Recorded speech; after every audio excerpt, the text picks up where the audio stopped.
Welcome to my podcast. This is the Plan It Your Way show, where I turn business planning into a fun, jargon-free adventure. I'm Claire Pickens, and I'm the owner of Clarity Group, LLC.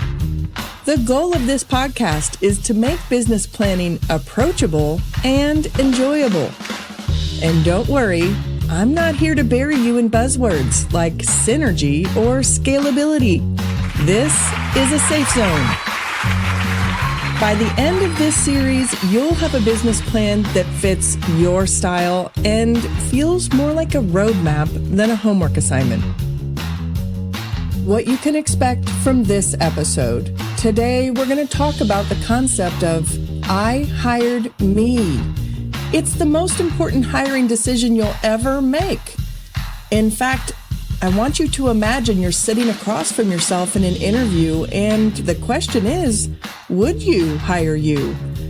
Let's set the stage for this. This isn't about self-doubt. It's about self-awareness and an honest assessment. So we're going to go through today the interview setup. How do you talk to yourself? How are you going to hire yourself for your new business?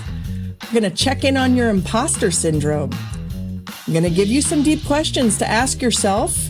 I'm going to put you through a little bit of a self-lie detector test, and we're going to do a little inventory of your best and worst traits before we come to a hiring decision about you and how that relates to your own business.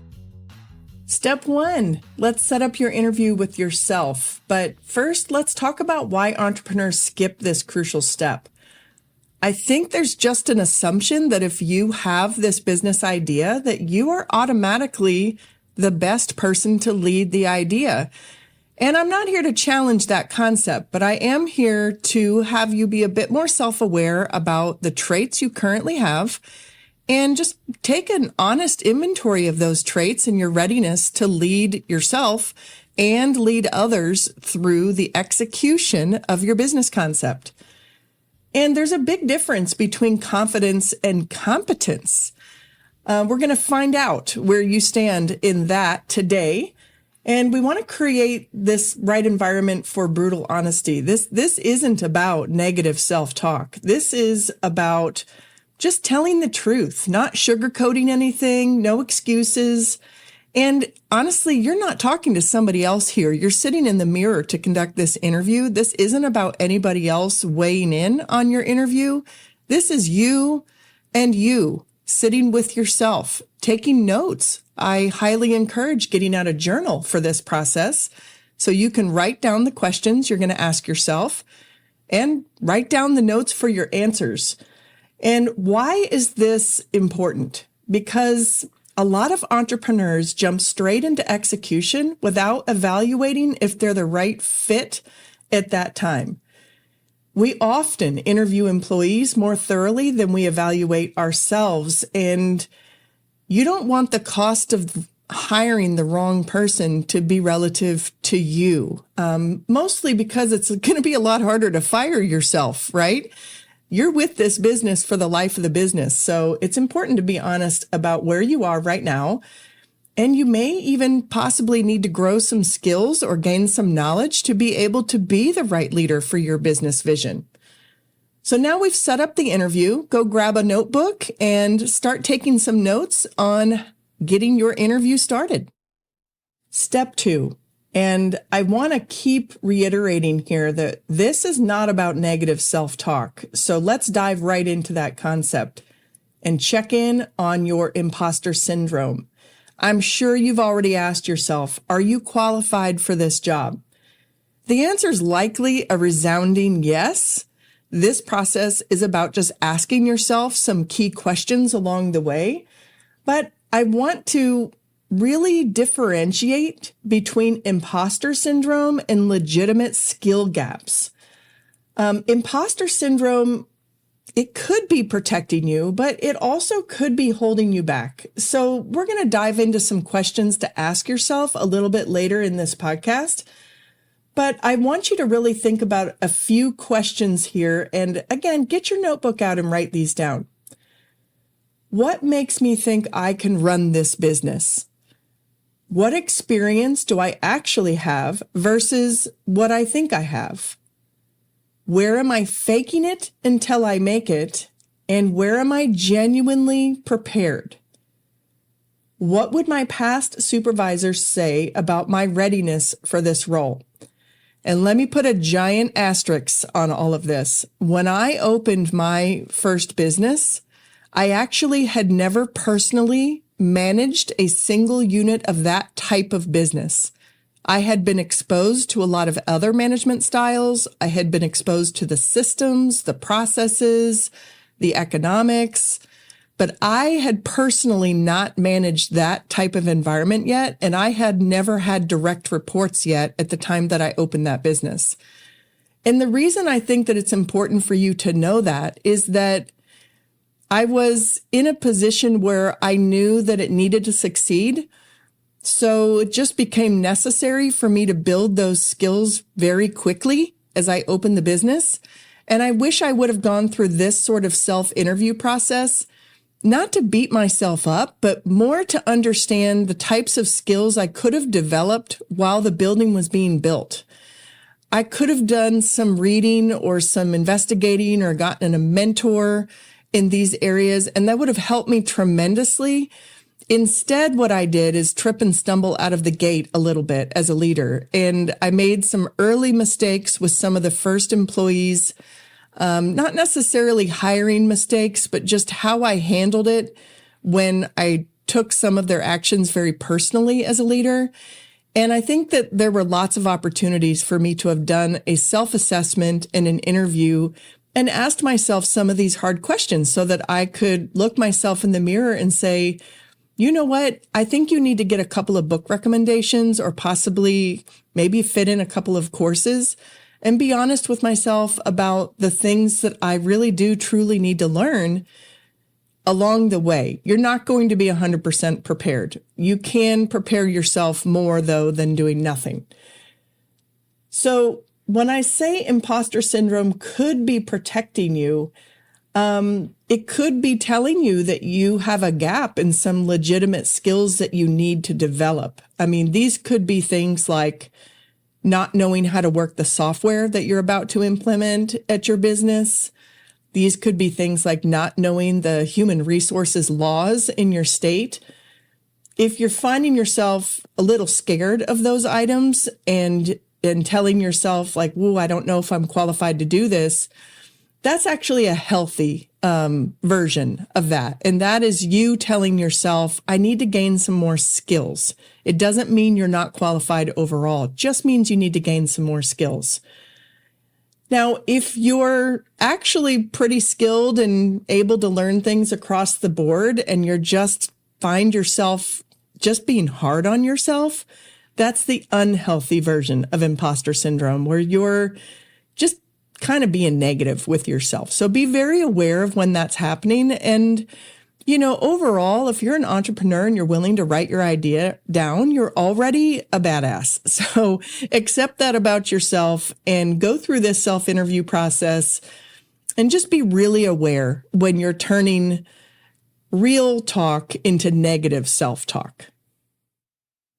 Step 3.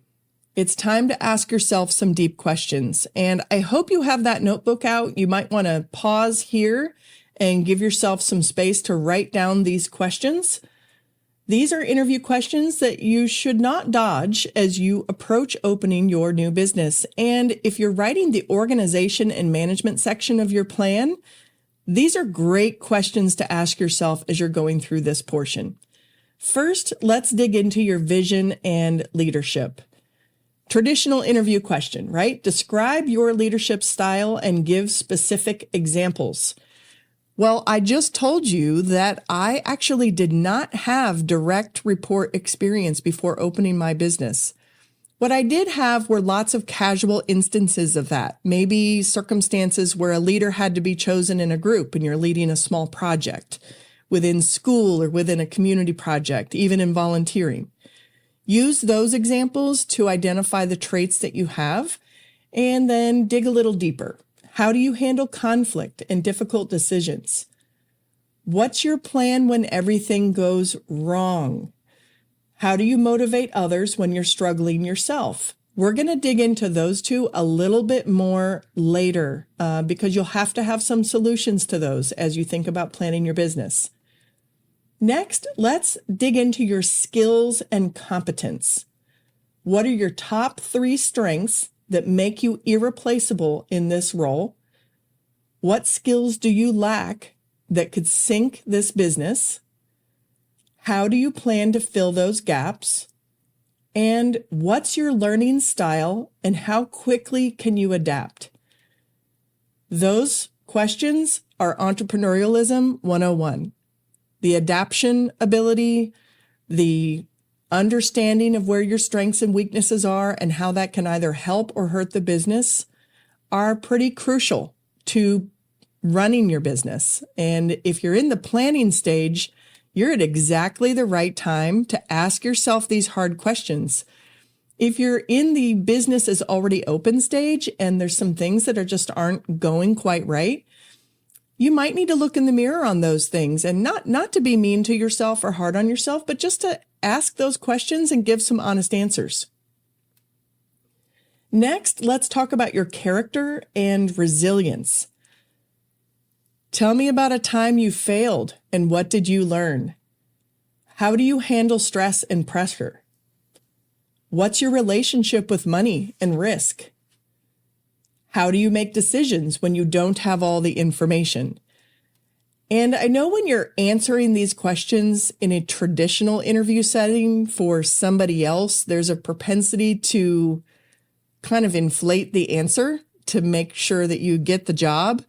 In this case, you want to be just a little bit more honest so that you understand where the blind spots are as you're planning and opening your business. And there's probably a point where you may or may not realize who the manager should be or how to hand off management responsibilities for your business. So part of the establishment of your culture is really understanding yourself in all these very personal ways.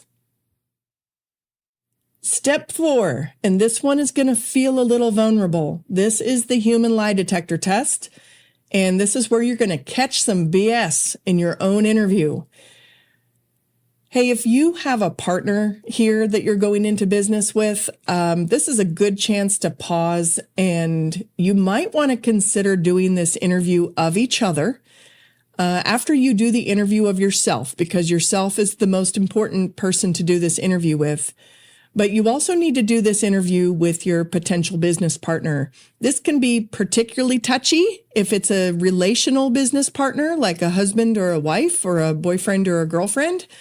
But it can also be touchy if it's a business partner. Maybe you work together in a different setting, or, maybe there's a perceived level of experience or assumption of the level of contribution people are going to make. But it's possible you might not have seen each other in some of these scenarios that you would need to ask each other about. And in this step 4, you might need to find out if there's any BS lurking in the assumptions or presumptions that have been made about yourself or others that will contribute to your business. So let's dig into some of the common lies that entrepreneurs tell themselves. I'm great with people, except when I'm avoiding difficult conversations. I'm detail-oriented, but my desk is a mess and I kind of wing it. I work well under pressure, but that's probably because I procrastinate until things are in crisis mode. I'm a natural leader, but that's also because I've never actually led anybody and I assume it. I'm good with money, except for my personal finances. Those are a disaster. So think about these statements. Have you ever made these statements out loud to yourself or to others? Are they written down in your business plan right now? Fact check your own answers. Ask for specific examples from yourself. Check with people who know you well, casually. Ask if they think you're detail-oriented, or ask if they think you're a natural leader. What would your past employers or colleagues say about these statements? Are there any patterns that would show up if you look in your past? That's something that I hear pretty commonly or observe pretty commonly, that people will say, well, I only wasn't a good leader in that circumstance because it was my employer's fault. It was situational. It was the culture of that company. And my direct reports didn't like me because of that company, not because of me. Or I didn't have the systems that I needed to stay organized. So that's why I was disorganized in that particular role, but I won't be disorganized in my own business. This is different. It's time to get honest about some of those things and really set yourself up for success. Otherwise, you could find yourself in a position where you're making similar statements about your own environment that you created later on down the road. So make sure you spend a little time on step 4 and catch yourself in any interview BS. Step 5 of your self-interview, finding your best and worst traits. It's time to take a little inventory of your strengths and potentially your fatal flaws. Here's another thing I find pretty commonly when I'm talking to people about their business planning. We're actually kind of hesitant to brag on ourselves. We have this humble pie that we've all decided to eat, and it means that we're not necessarily willing to brag about all of our actual superpowers. So here's a way for you to write down your superpowers, and this journal is for you. This is not going to get judged by anybody else. So be honest with yourself, and this is your chance to brag on the traits that you have that are really going to make your business special, unique, stand out. And new businesses, small businesses, they do revolve around the superpowers and the heart of the people that start them. So take some time on this particular section because it's important for your confidence as a leader. Ask yourself these questions about your superpowers. What do people consistently come to you for? What energizes you? Where do you naturally excel without a lot of effort? What compliments do you hear repeatedly? And what are those things that you do that you love to do so much that you lose track of time while you're doing them? And oh goodness, I hope that's part of your business plan, because if you can find a way to infuse your passion for the things that you like to do in the role you've chosen for yourself within your business, that is a win-win-win for you and for the business. So on the flip side of that, we need to discover your kryptonite. What tasks do you constantly and consistently avoid? Now, I hope that's not going to be accounting or payroll, things like that, because those could be pretty damaging to your business. But be honest with yourself. Are those things that you don't like doing? And do you need to write it into your plan to outsource those items? What feedback do you keep getting that you ignore? Maybe you've made some excuses for who the feedback is coming from, the timing of the feedback. But if you keep getting the same feedback, you might need to pay attention to it. Where does your personality work against you in business? What are your triggers and blind spots? And where do you make the same mistakes repeatedly? You're the top of the food chain in your small business, and some of these questions will get very vulnerable as you go on. And if you don't protect yourself from these items, then you might find yourself driving yourself crazy within your own business. And let me give you an example. I did not have this tool when I was opening my business, so I didn't really ask myself what my triggers were or my blind spots.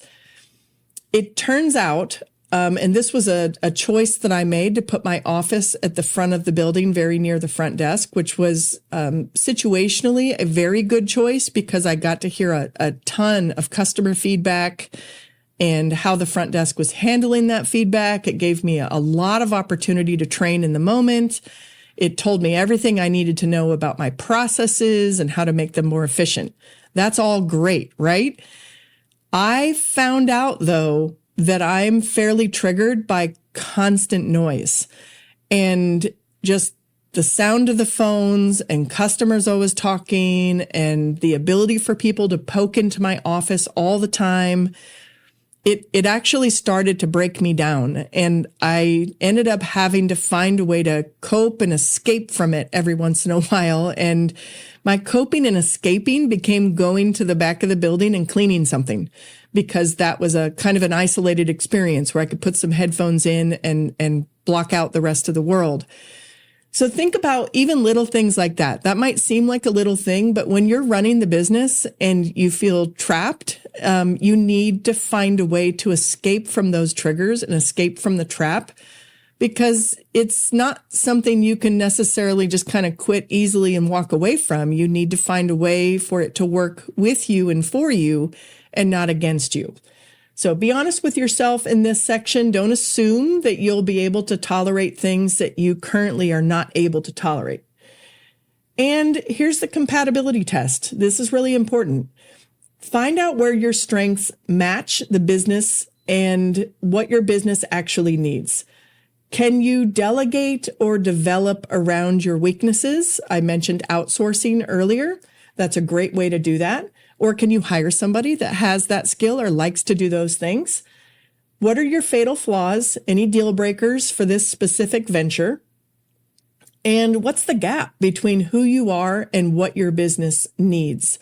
This is a really important question to ask yourself. And in fact, when I'm going through the business planning process, sometimes with people, it comes up. Should you hire a manager for your business? And sometimes the answer is yes. Sometimes you need a subject matter expert that's going to be able to remove some of the emotion of the ownership paradigm and just focus on the business. This is the point where you get very honest about that and you understand how you will contribute to your business and what role is the best role for you to play in your business. You might be a visionary and not a taskmaster. And this is the time you get very honest about that. Well, we made it to step 6. This is the hiring decision. So did you get the job? And I'm sure you got the job, but which job did you get? Here's your options. Option number 1, hire yourself. You went through this interview process and you were like, wow, I actually am so much more excited about me than I thought I would be. And I have the skills I need. I have the strengths I need. I know how to manage my weaknesses. I know how to make up for those and the education I might need to gain or mentorship. And I have created a 90-day plan for myself to get caught up on some of the information I discovered in this process that I need.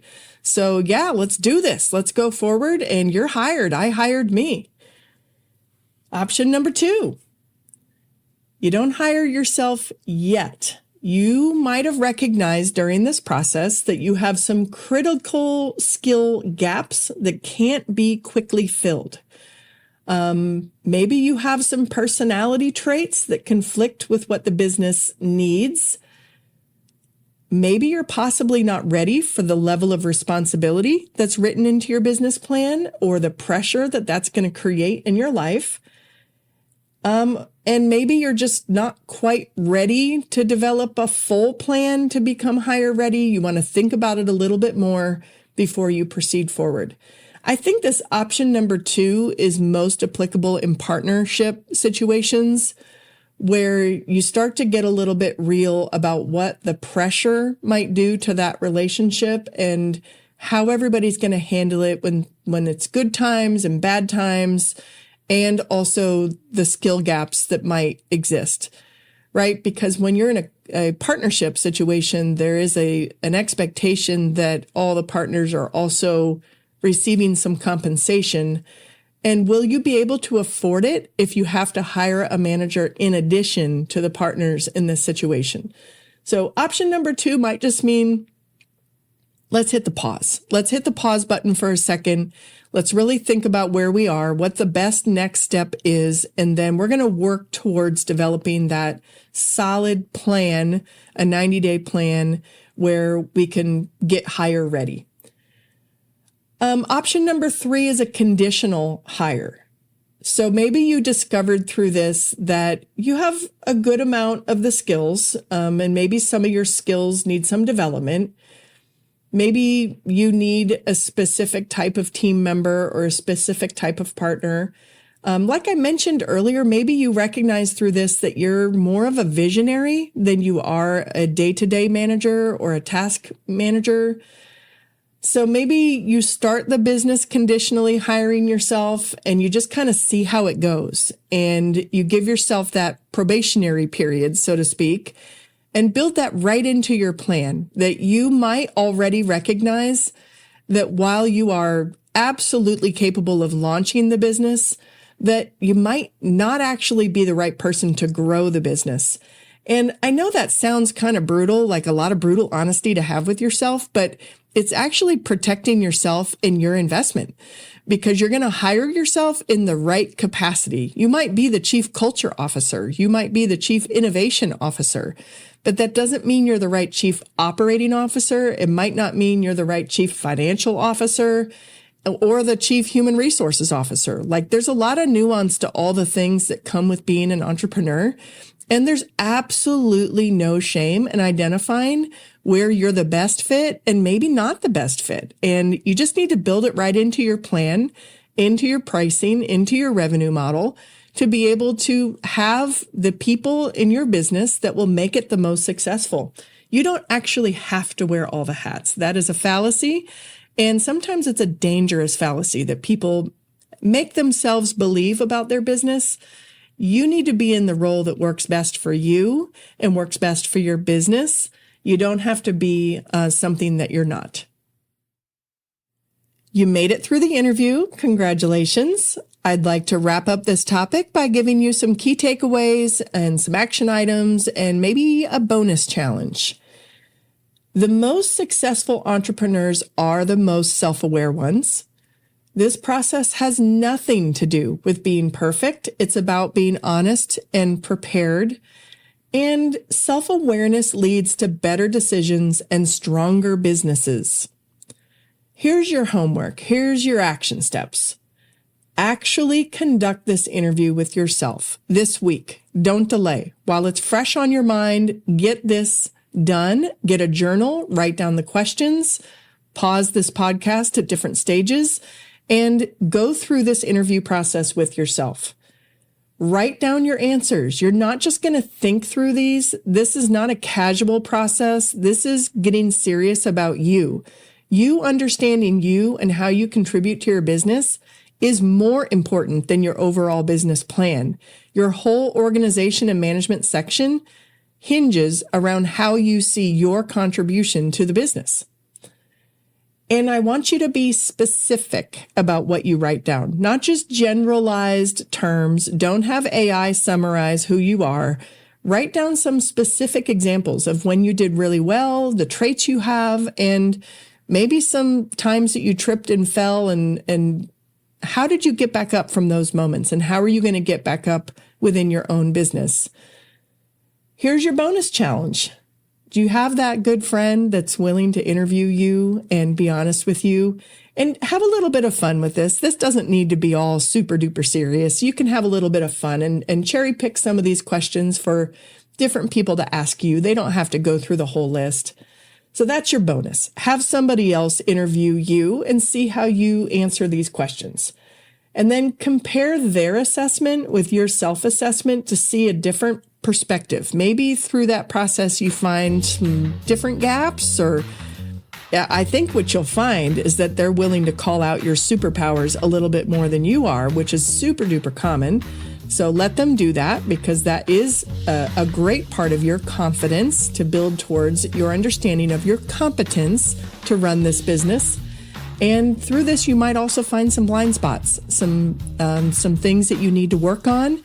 They might even have some recommendations for where to find that information, a book, a mentorship group, somewhere that you can grow and become stronger as a business leader and as a person. So here's your next steps as well, based on your hiring decision and where you are with the information you have gathered about yourself. Create an action plan, create a 90-day plan. This is routinely done within big companies, and sometimes people frown upon that, or it feels just kind of like a process. It can feel like that if nothing is done with it. But this is you and your business, and it's really important for you to understand your next steps. It's not uncommon for entrepreneurs to get a little stale in their skill set because there's not really anybody telling them or mandating them to write a development plan for themselves. So if you've taken the time to interview yourself and hire yourself, take a moment to write your own development plan and see where you're going to be in 90 days and 1 year, 2 years, 3 years, 5 years before you sell the business, and plan for your interview for the promotion or plan for the handoff interview to who's going to manage your business so that you can become a full-time visionary. And if you didn't hire yourself after this process, just be honest about what needs to change. It doesn't mean your business can't work. It doesn't mean that your plan is bad. It just means that you've identified that there's some things that you need to pay attention to make sure that you are the right fit to make your business succeed. Thank you for joining me today as we dive into the many concepts that are important to consider in your business planning journey. Subscribe to this channel on your favorite streaming service to hear my latest episodes. Want to learn more about business planning or my services? Visit my website at smallbusiness-dreams.com or find me on LinkedIn, Claire Pickens. I even have t-shirts to match some of the fun themes I talk about on these podcasts, so go check them out and get yours today.